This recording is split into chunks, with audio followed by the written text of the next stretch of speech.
Varicose veins కి సరైన చికిత్స కోసం సంప్రదించండి ఎవిస్ హాస్పిటల్. నమస్తే రమగారు. నమస్తే జయ. రమగారు, అందరికీ అన్ని విషయాలు తెలియవు. నా ఒపీనియన్ అండి ఇది. నాకు కొన్ని విషయాల్లో నాలెడ్జ్ ఉండొచ్చు, కొన్ని విషయాల్లో ఉండకపోవచ్చు. కానీ కొంతమంది ఎలా ఫీల్ అవుతారంటే ఈ ఉన్న దాన్ని చాలా ఎక్కువగా ఊహించుకుంటారు. నాకే తెలుసు, నాకు మాత్రమే తెలుసు, మిగతా వాళ్ళకి అసలు ఏమీ తెలియదు. వాళ్ళకి అందులో నైపుణ్యం ఉన్నా సరే నా తర్వాతే మీరు అట్లా ఫీల్ అయ్యి చాలా తక్కువ చేసి మాట్లాడుతూ ఉంటారు, చాలా తక్కువగా ఫీల్ అవుతారు, మనసులో అనుకుంటారు, అలాగే ట్రీట్ చేస్తారు. ఎన్ని చెప్పాను రమగారు నేను? కాదా? నువ్వే చెప్పేస్తున్నావు అన్ని. అవునా కాదా రమగారు? చూస్తారా లేదా మీరు? కనిపిస్తారు జయ. సుపీరియారిటీ కాంప్లెక్స్ ఒకటి, నార్సిస్టిక్ బిహేవియర్ రెండు రకాలు ఉంటాయి ఇందులో. నేనే గ్రేట్, నాకే వచ్చు, నాకే తెలుసు, నువ్వు వేస్ట్, నేను బెస్ట్, నా అంతటి వాడిని నేనే అంటుంటారు. ఇలాంటి భావాలు ఉంటాయి. ఉండి అవతల వాళ్ళని గడిగట్టనివ్వరు, వాళ్ళ మాట వినరు, వాళ్ళని అర్థం చేసుకోరు, వాళ్ళకి మాట్లాడే అవకాశం ఇవ్వరు. ప్రధానంగా ఇది ఈ దేంట్లో అయినా సరే ప్రతి పనికి కరెక్షన్స్ చెప్తారు. కరెక్షన్స్ అయితే చెప్పనక్కర్లేదు, తత్వం. ఇంకొంతమంది ఉంటారు, నేను గ్రేట్, తప్పైనా కింద పడినా నేను నాదే కరెక్ట్, అంతే, అన్నీ నా ఇష్ట ప్రకారమే జరగాలి, ఏదైనా సరే. ఇవి మనుషుల్లోనే సహజంగానే ఉండేవాళ్ళు కొంతమంది ఉంటారు. సుపీరియారిటీ కాంప్లెక్స్ ఉండేవాళ్ళు, ఇన్బిల్ట్ సుపీరియారిటీ కాంప్లెక్స్ ఉండేవాళ్ళు ఉంటారు. నార్సిస్టిక్ బిహేవియర్ తోటి, అంటే చిన్నప్పటి నుంచి సాగుబడి వల్ల అలా అలవాటయ్యి వాళ్ళ స్వతహాగా కొంత లోపలుండి ఇది అది రెండు A+B² అయ్యి అలా అయిపోతారు. అయిపోయి ఇక ఇవి మగవాళ్ళైతే ఇంట్లో వాళ్ళకి నరకం, అంతే. ఆడవాళ్ళైతే మొగుళ్ళకి పిల్లలకి నరకం. మగవాళ్ళైతే ఆ ఇంట్లో పనిచేసే పని వాళ్ళు కూడా దొరికిపోతారు వాళ్ళకి. అందరినీ కరెక్ట్ చేస్తూ ఉంటారు, అందరినీ కరెక్ట్ చేస్తారు. ఆఫీసుల్లో ఏమంటారంటే వాళ్ళని భయం వేస్తుంది అనమాట జనాలకి, వాళ్ళతో మాట్లాడాలంటే. వీడితో ఎవడు పడతాడు అనిపిస్తుంది. మగవాళ్ళైతే ఆఫీసులో, ఇప్పుడు ఆడవాళ్ళు కూడా ఆఫీసుల్లో ఉంటున్నారు కాబట్టి ఆడవాళ్ళతోటి కష్టమే. కాపురాలు మగవాళ్ళకు ఉందనుకో, ఆడవాళ్ళు కొంత మటుకు భరిస్తారమ్మా. ఇప్పటికీ ఉంది అట్లా. మేమెందుకు భరించాలి అని మీరు ఎవరిని అక్కాయిలంటే నేనేం చేయలేను. కానీ సాధారణంగా మగవాళ్ళ భర్తల తండ్రుల నార్సిజంని కానీ సుపీరియారిటీ కాంప్లెక్స్ థింగ్ని కానీ ఇంట్లో వాళ్ళు భరించేస్తారు. ఆయన గొప్పతనం వల్ల కావచ్చు, ఆయన సంపాదన వల్ల కావచ్చు, డబ్బు కావచ్చు, లేకపోతే ఒక లొంగుబాటు ధోరణి వీళ్ళల్లో ఉండి కూడా. అదే ఆడవాళ్ళకుంటే మొగుళ్ళు తెంపుకుని పారిపోవాలని చూస్తారు, తొందరగా జరిగిపోతుంది. ఇప్పుడు మగవాళ్ళు బిహేవియర్ వాళ్ళు కూడా ఆడవాళ్ళు కూడా పారిపోతున్నారు. ఈ రోజులు వచ్చినాయి, ఆ రోజులు వచ్చేసాయి. అంత లొంగి ఉండటల్లా ఇప్పుడు ఎవడు పడతాడు వీడితోటని పారిపోతున్నారు. కానీ ఆ శాతం తక్కువ, ఈ శాతం ఎక్కువ. ఆడవాళ్లలో నార్సిజము ఎంత అవస్థ పెడుతుందంటే ఆ పిల్లల్ని, ఇన్లాస్ని, భర్తని, సమాజం చాలా ఇబ్బంది పడుతుంది వాళ్ళతోటి కూడా. ఇంకా ఏమిటంటే మగవాళ్ళకి మూడ్ స్వింగ్స్ అవి ఉండే అవకాశం ఉంటుంది, ఆడవాళ్ళకి పీరియడ్స్ వాటి వల్ల ఇంకా అవి కూడా వస్తాయి, అవి ఉంటాయి. మీ సమీపంలో ఎవరెవరికి ఈ కాంప్లెక్స్లు ఉన్నాయో మీరు ఇందాక నువ్వు మాట్లాడుతుంటేనే నాకు నవ్వొచ్చింది. అవునవును, అన్నీ మాకు తెలుసు. ప్రతి దానికి ఒక జడ్జిమెంట్ మేము పాస్ చేస్తాం. అంటే నేనేమంటా, మీరు ఒక దాంట్లో రెండిట్లో సరే 100 మందిలో మీకు 100 విషయాలు మీకు నైపుణ్యత ఉండొచ్చు, కానీ ఒకటి ఇంకోటి ఉంటుంది కదా, అది పక్కన వాళ్ళకి తెలుస్తుంది కదా అంటా నేను. అది కూడా ఒక పాయింట్ అయితే, ఇప్పుడు నీకు తెలుసు, నీకు తెలిస్తే ఏమి పని చేయాల్సింది అవతల వాడు ఎవడో. నాకు తెలుసు కాబట్టి నేను చెప్పినట్టే చేయాలంటే వాడు చేయొద్దు. ఇదొక పాయింట్ కదా. అదో పాయింట్. ఇప్పుడు నీకు తెలుసున్నతనంతో అన్ని నువ్వే చేసుకుంటే ఒక రకం, నువ్వు అట్లాంటివి జరగవు కదా. అన్నీ తెలిసిన వాడు అన్నీ చెయ్యడు, వాడు చెయ్యిస్తానంటాడు. అది అవతల వాళ్ళని లొంగుండమంటాడు. నాకు తెలుసు కాబట్టి నా సుపీరియర్ థింగ్ని నువ్వు ఒప్పుకోవాలంటాడు. టగ్ ఆఫ్ వార్ నడుస్తుంటుంది, ఎప్పుడు లాక్కుంటూ ఉంటారు. అవతల వాళ్ళు విసిగిపోతారు, పారిపోతారు, దగ్గరికి రారు, స్నేహితులు ఉండరు,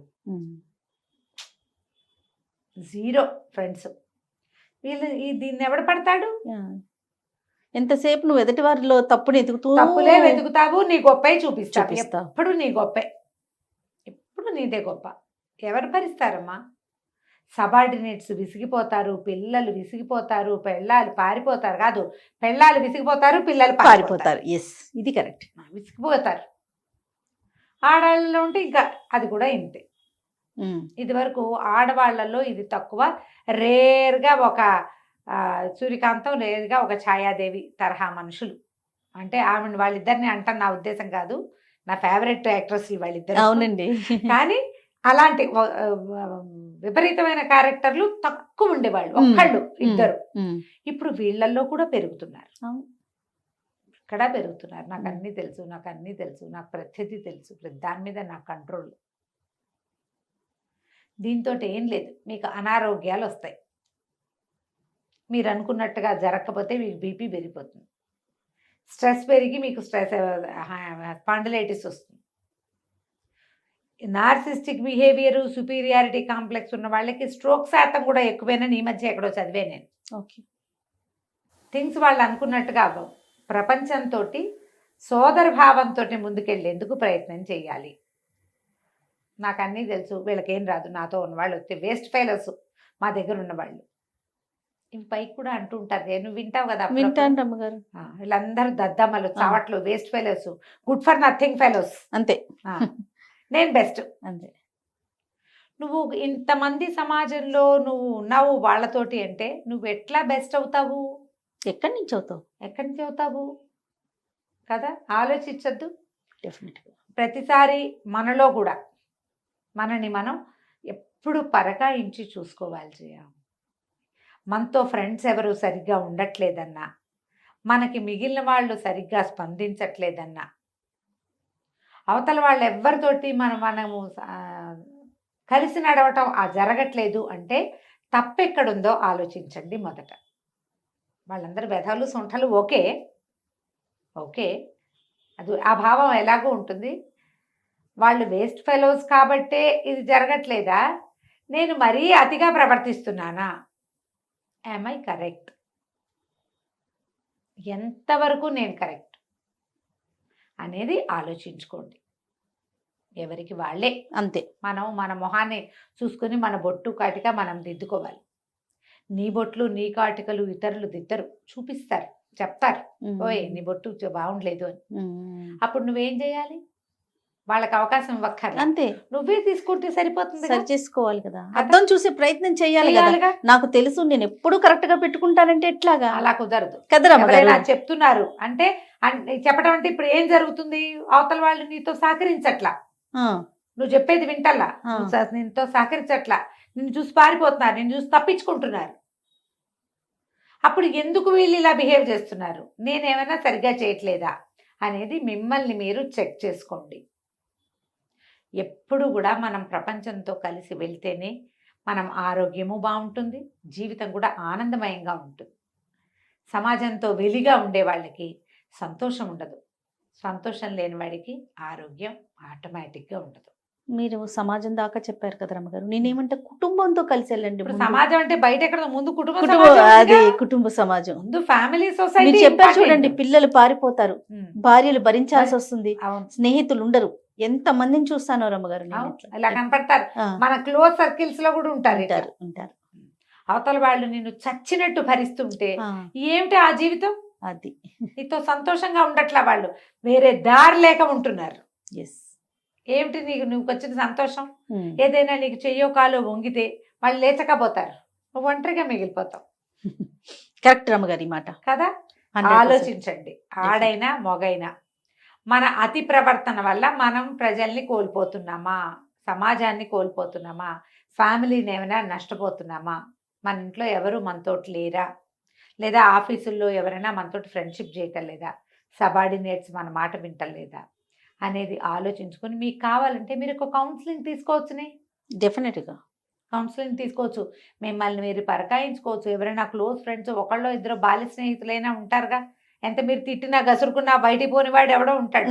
ఏంట్రా ఎవరు నాతో ఉండట్లేదు, వాళ్ళతో మాట్లాడుకోండి. ముందు మీరు గుర్తిస్తే కదా, గుర్తిస్తే వాళ్ళతోటి మాట్లాడుకోండి. మీకు అవసరమైతే మీ యాంగర్ మేనేజ్మెంట్కి, లేదా ఈ సెల్ఫ్ లవ్ అనేది ఉంది కదా, నేను అద్భుతమైన వాడిని అనే భావం ఉంది చూడండి, దాన్ని లవ్ అనకూడదు, ఇంకోటి ఉండాలి, సెల్ఫ్ ఎస్టీమ్, ఇంకా పెద్దవి అలాంటివే 5-6 భావాలు. ఆత్మగౌరవం చాలా అవసరం. కాకపోతే ఆత్మనే గౌరవించుకుని ఇతరులను గౌరవించడం మానేయకూడదు. అదే కదా. అప్పుడు మీరు ఎవరో ఒకళ్ళ దగ్గరికి కరెక్షన్కి వెళ్ళండి. దానివల్ల మీ ఆరోగ్యము బాగుపడుతుంది, మీ సమాజము బాగుంటుంది, మీరు కూడా మరింత సంతోషం. హాయిగా జీవించగలుగుతారు. రైట్. నమస్తే. నమస్తే జీ.